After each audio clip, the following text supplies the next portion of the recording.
Ouverture du magasin dans 4, 3, 2, 1, ouverture. Vous êtes une de nos plus anciennes ici. Il me paraît donc logique que vous soyez une des premières à partir. Avec la banane. En fait, on n'est jamais en confiance face à une sortie d'un film, j'imagine. Enfin, moi, c'est mon premier, hein, donc je ne sais pas ce que c'est. Tout ce qu'on vit là, c'est complètement nouveau. Hein. C'est fou, en tout cas. Mais ça ne met pas en confiance, ça rassure. Plus le distributeur. Non, voilà, en fait, pour vous dire la vérité, quand on est arrivé à Angoulême, on s'était dit, bon, voilà, ça fait du bien. C'est-à-dire qu'on s'était dit, bon, on va avoir peut-être un petit...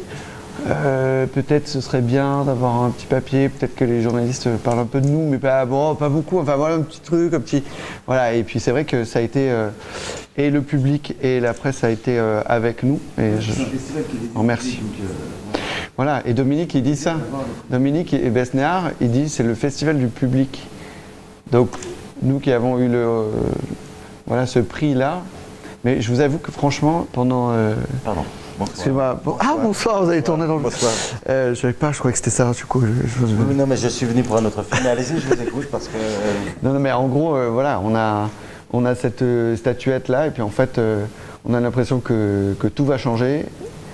Tout change, mais c'est un peu abstrait. C'est un peu, voilà. En tout cas, ça rassure de la distribution. La tournée, du coup, on a une belle tournée qui est programmée et on a voilà. Et puis on a l'enthousiasme, la ferveur dans le cœur du public. C'est vrai que ça ne donne pas plus confiance pour autant, mais en tout cas, c'est vrai que ça nous accompagne. Donc c'est maintenant une vraie joie de voyager avec ce film. Et puis à nouveau de rencontrer, avoir toujours le cœur qui bat, les mains moites, l'idée de savoir s'il y aura le même enthousiasme.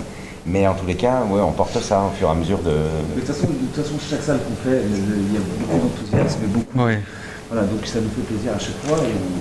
Mais le public est au courant du prix du public, si je puis m'exprimer ainsi. On a fait quelques salles après, non mais c'est vrai, on a fait quelques festivals et puis nous on dit voilà, vous savez, on a eu un prix à Angoulême et tout le monde dit oui, on sait. Donc ça veut dire que c'est porteur pour le public d'être rassuré par un prix du public, peut-être, j'espère, Inch'Allah. Voilà. Ce festival de Sarlat, comment vous le voyez? Alors, pardon. Dites-moi. Oui, ce qui vous intéressait dans le film, c'était de mettre en avant d'abord la solidarité ou c'était plutôt le discours? C'était d'abord l'entraide et la solidarité, la rébellion positive.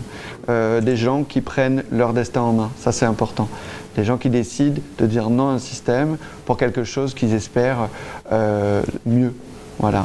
Et parce que c'est des gens c'est des personnages en tout cas, qui je crois sont nombreux, on appelle un peu la majorité silencieuse pendant les périodes électorales, mais ce sont des personnes qui justement aujourd'hui arrivent à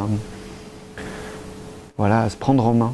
Et sans faire de politique, qui par leur témoignage, par ce qu'ils vivent, par ce à quoi ils sont amenés à faire, qui n'était pas prévu, dégagent une forme de force collective qui n'était pas préméditée, mais qui est, à mon sens, sous-jacente dans la société et dans le monde dans lequel on vit. Oui. C'est-à-dire qu'on sent qu'il ne suffirait pas de grand-chose pour que les uns et les autres commencent à s'écouter, à se parler.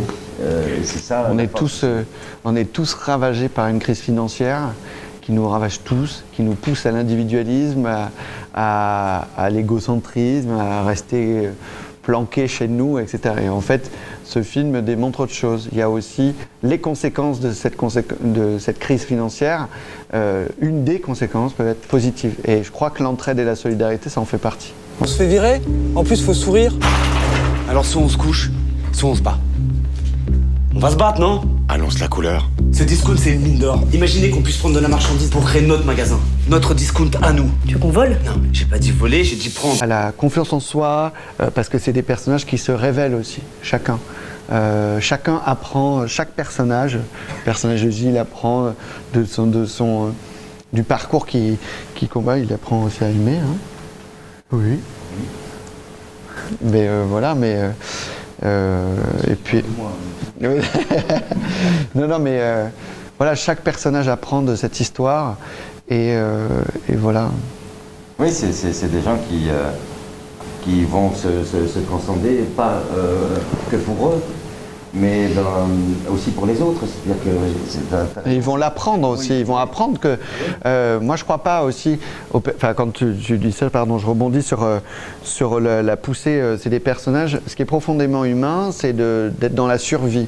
C'est-à-dire qu'en gros, leur emploi est menacé, ils vont être remplacés par des caisses automatiques et le premier instinct c'est de dire ok, de toute façon on va rien avoir, donc on va se faire notre prime de licenciement.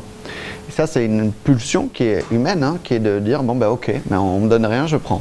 Voilà. Mais après, au fur et à mesure de l'histoire, ils vont apprendre qu'en fait, tout ça, que l'argent n'a pas en eux, qu'on s'en fiche en fait. C'est juste, voilà, le peu qu'ils ont là.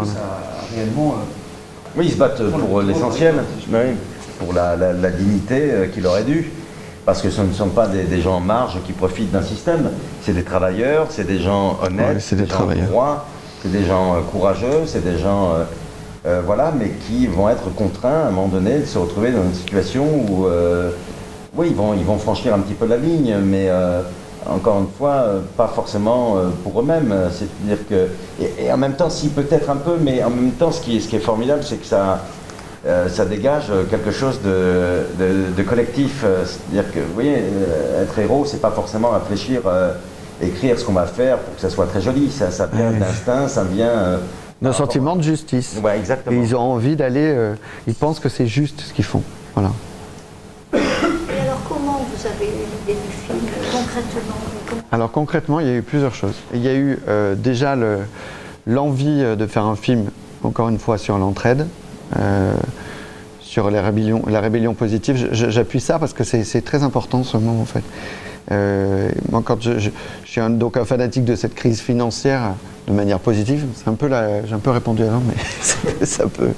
Voilà, j'essaie de vous dire en gros ça. Et puis il y a une rencontre. Enfin déjà donc les rébellions positives, ce qui permet à l'homme de se soutenir quoi, de se surélever. Voilà, sur des valeurs dont on parlait, la dignité, le respect. La confiance en soi, la reprise de confiance en soi. Il y a plein de gens qui sont fracassés par la crise. Oui, puis voilà. à essayer de casser ce sentiment qu'on peut avoir de solitude, d'être seul. Et oui, c'est clair. Le réflexe, c'est voilà, de se renfermer sur soi et c'est nourrir de la rancœur ou de la colère ou voilà, un ressentiment.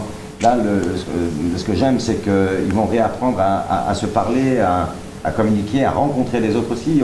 C'est pour ça que je disais tous les autres personnages. Puis, qui sont épatants, qui sont extraordinaires, qui sont venus témoigner quelque part un peu de leur vraie existence, mais ça je n'en parle pas. Puis après il y a une rencontre qui a été claire avec Anne-Marie Costa qui elle a vécu ce drame, hein, c'est-à-dire d'avoir été licenciée pour un vol de ticket promotion dans un hypermarché et puis voilà, je suis allé la rencontrer cette dame et en fait je pensais bêtement qu'elle allait être triste, que ça allait être dur, que sa vie allait être été ravagée après ce licenciement abusif. Et en fait, pas du tout.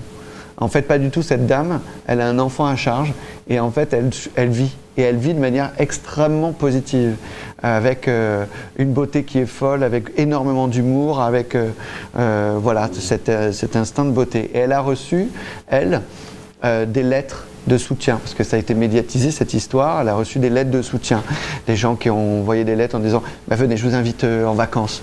Ah bon? Oui, des gens qui ont envoyé des chèques, des gens qui ont envoyé même de l'argent liquide, des gens juste des lettres de soutien, etc. Elle en a eu tellement que sa boîte aux lettres en était pleine, elle devait aller à la poste, voilà. Sauf qu'à la poste, avec son fils, les gens du village dans lequel elle est, en Lorraine, la prenaient pour une voleuse, parce qu'elle avait pris ce ticket de caisse, ce qui est assez fou en fait. Et voilà, en tout cas, son positivisme, tout ça m'a donné la tonalité du film. Et j'avais vraiment envie de rire, voilà, de rire, parce que quand je vous parlais de crise économique, c'est crise post-Thatcher en fait. Moi, je suis un amoureux des comédies anglo-saxonnes. Pourquoi les comédies anglo-saxonnes? Parce que c'est des comédies qui ont été faites surtout après une pressurisation de l'individu qui a été très très très très claire pendant la période de Thatcher. On a coupé la culture, on a coupé les productions de films. Il y avait une sorte de CNC qui existait, je sais pas, là, qui n'existe plus aujourd'hui malheureusement. Et voilà, ça a créé des choses extrêmement positives. Moi, je suis un fan de Stephen Frears, de Ken Loach évidemment, et de plein d'autres. Mais c'est en ça que pour moi, c'est ça qui me plaisait dans ces comédies anglo-saxonnes. C'est que ces gens ne se plaignent pas et se battent, quoi. Se battent pour quelque chose qu'ils pensent juste.